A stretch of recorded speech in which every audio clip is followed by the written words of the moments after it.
Bom dia, São José dos Pinhais. Bom dia a todos os partidos aqui presentes.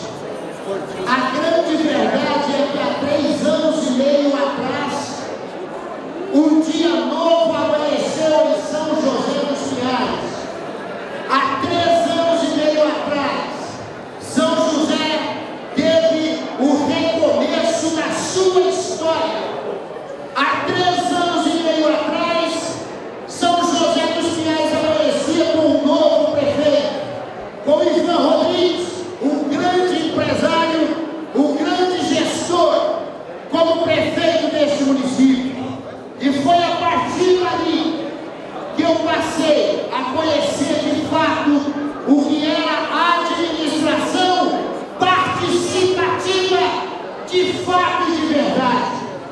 Foi nessa época que tive a oportunidade de me tornar militante da saúde de São José dos Pinhais, aproveitando as portas da Secretaria de Saúde aberta.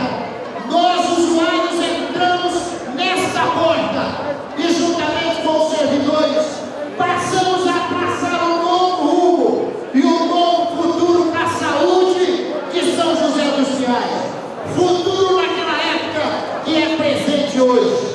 Esperamos que São José dos Pinhais saiba continuar o que começou há 3 anos e meio atrás. Sabemos que nossa cidade tem um futuro melhor para os nossos filhos nos próximos 10, 20 anos, porque São José dos Pinhais conheceu Ivan Rodrigues, e nós queremos Ivan Rodrigues e Auro Luiz para prefeito e vice-prefeito nos próximos 4 anos, para o seu bem e para o bem da nossa cidade.